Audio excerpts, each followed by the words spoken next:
बोलो विष्णु भगवान की जय। धर्मराज युधिष्ठिर कहने लगे, हे भगवान, मैंने कार्तिक कृष्ण एकादशी अर्थात रमा एकादशी का सविस्तार वर्णन सुना। अब आप कृपा करके मुझे कार्तिक मास के शुक्ल पक्ष की एकादशी के विषय में बताइए।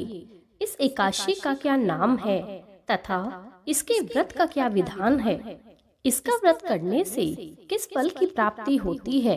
कृपया यह सब विधान पूर्वक बताइए। भगवान श्री कृष्ण बोले, कार्तिक मास के शुक्ल पक्ष में तुलसी विवाह के दिन आने वाली इस एकादशी को विष्णु प्रबोधनी एकादशी, देव प्रबोधनी एकादशी, देवोत्थान एकादशी, देव उद्धव एकादशी, देव उठनी एकादशी, कार्तिक शुक्ल एकादशी तथा प्रबोधनी एकादशी भी कहा जाता है। यह बड़े बड़े पापों का नाश करने वाली है। इसका महात्म्य मैं तुमसे कहता हूँ, तुम ध्यान पूर्वक सुनो। देवोत्थान एकादशी व्रत कथा। एक राजा के राज्य में सभी लोग एकादशी का व्रत रखते थे। प्रजा तथा नौकर चाकरों से लेकर पशुओं तक को एकादशी के दिन अन्न नहीं दिया जाता था। एक दिन किसी दूसरे राज्य से एक व्यक्ति राजा के समीप आया और बोला, हे महाराज, कृपा करके मुझे नौकरी पर रख लें। तब राजा ने उसके सामने एक शर्त रखी कि ठीक है, रख लेता हूँ, किंतु रोज तो तुम्हें खाने के लिए सब कुछ मिलेगा, पर एकादशी को अन्न का एक दाना भी नहीं मिलेगा। उस व्यक्ति ने उस समय तो हाँ कर ली, पर एकादशी के दिन जब उसे फलाहार का सामान दिया गया तो वह राजा के सामने गिड़गिड़ाने लगा, महाराज, इससे मेरा पेट नहीं भरेगा, मैं भूखा ही मर जाऊंगा, मुझे अन्न दे दो। राजा ने उसे शर्त की बात याद दिलाई, पर वह अन्न छोड़ने को तैयार नहीं हुआ।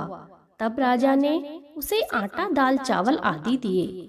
वह नित्य की तरह नदी पर पहुंचा और स्नान कर भोजन पकाने लगा। जब भोजन बन गया तो वह भगवान को बुलाने लगा, आओ भगवान, भोजन तैयार है।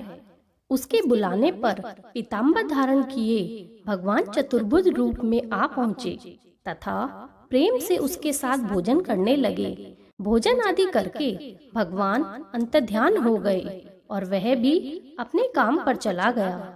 15 दिन बाद अगली एकादशी को वह राजा से कहने लगा कि हे महाराज, मुझे दोगुना सामान दीजिए।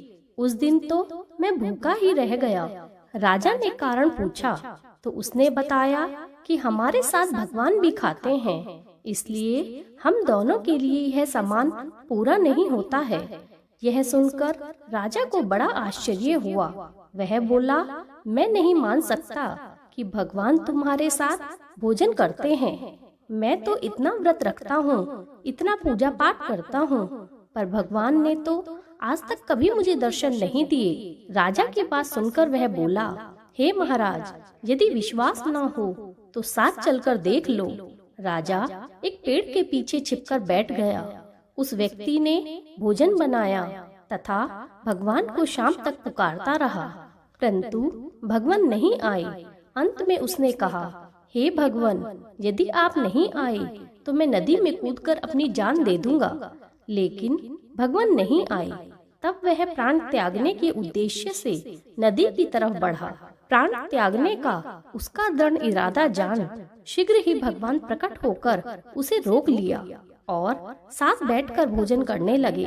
खा पीकर वे उसे अपने विमान में बैठाकर अपने धाम को ले गए। यह देख राजा को ज्ञान मिला कि व्रत उपवास से तो तब तक कोई फायदा नहीं होता जब तक मन शुद्ध ना हो, और तब से राजा मन से उपवास रखने लगा और अंत में स्वर्ग को प्राप्त हुआ। बोलो विष्णु भगवान की जय।